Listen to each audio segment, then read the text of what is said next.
मो ना हूँ माणिक जारिका मो ना हूँ माणिक जारिका टाटा विस्थापित लोक। सर्वप्रथम मो मीडिया भाई मानक मो धन्यवाद दूसरी और कृतज्ञता भी जनाऊँ जहाँ आम असुविधा से भी आमको सहयोग करने। तो सर्वप्रथम मुझे कहवाई चाहूँगी कि दीर्घ 15 वर्ष है आम टाटा स्टील गढ़ी उठी आप समस्ते जानी। तो ए पर्यंत कंपनी जो सॉरी जो टाटा सरकार जो मानक रेकमेंड करी छाड़ी विस्थापित परिवार हूँ या लैंड यूजर हूँ कौन सी लोक भी एपर्यंत स्थायी नियुक्ति देना कहीं बारंबार बाहर लोक ही सब ये प्रयास दिखाई। तो सीटा बहुत दुख वो सरकार नुहे आम जहाँ भी हो सरकार थिले तो जो सरकार भी हूँ किंतु आमको कौन सी विस्थापित लोगों को एपर्यंत स्थायी नियुक्ति दिखाई कंपनी तरफ क्या भी स्थायी नियुक्ति दिखाई किंतु गवर्नमेंट तरफ जी को रेकमेंड कराई ही मिलूँ। आ बाकी सब आम 2012 भी यहाँ देखते आपण मैंने 2012 भी लिखित प्रतिश्रुति से देते तो से समस्त साइन थी जीएम सार साइन थी कणिंगनर आईआईसी सार को भी साइन थी तथापि एपर्यंत ये कार्यकारी कराइनी से भी आम मेन्टेनान्स भी दिखाऊला 2018 मसीह से भी पुणी बंद कराला। तो से आमको कहला कि नहीं आम कट ऑफ डेट डिक्लेयर करेंगे आमको मिछ प्रतिश्रुति देकी भी एपर्यंत से बंद करके आम मानक किसी न्याय एपर्यंत दिखाई। तो से बहुत दुखर विषय तो आम जन दौचु आगामी दिन जी आम मानक किसी न्याय न दिज्व आम अधिकार तो निश्चिंत भाव में आम कंपनी सामने धारणा बसवाई बाध्य हबू।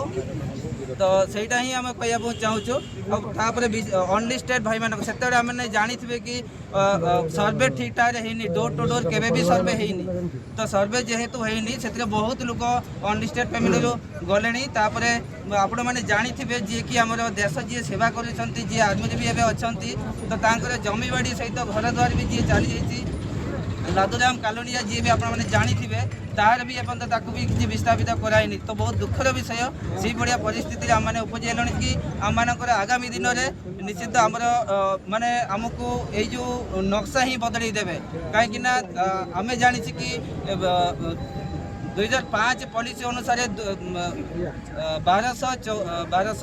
1234 फैमिली आमर विस्थापित होती आपने देखिए कि एपर्यंत 1234 हजि जाइए 1234 परिवार एपर्यंत टाटा स्टील जॉब करना पॉलिसी अनुसार संपूर्ण सेटा को कटि जाइए बहुत लोकंर 50% रु अधिक कटि जाइए।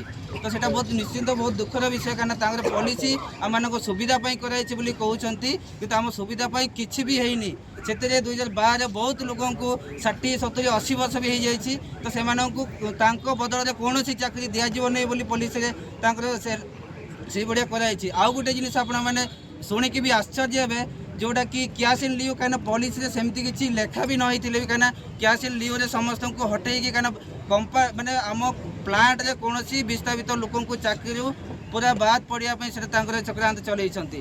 तो से आम मैंने रिक्वेस्ट करुचु कहीं बारंबार आम मैंने यहाँ रिमाइंडर 2 दे सारे तथापि एपर्यंत आम अधिकार एपर्यंत दि जाइए कि आग को आम समाधान बाटर भी एपर्यंत आलोचना जाइनी। तो निश्चित भाव में आगामी दिन में आम जदि आम कथा न शुणा जाए तो सब प्लांट समस्त गेट को बंद करने सहित राजस्त्री ओल्लैया बाध्य हबू। धन्यवाद।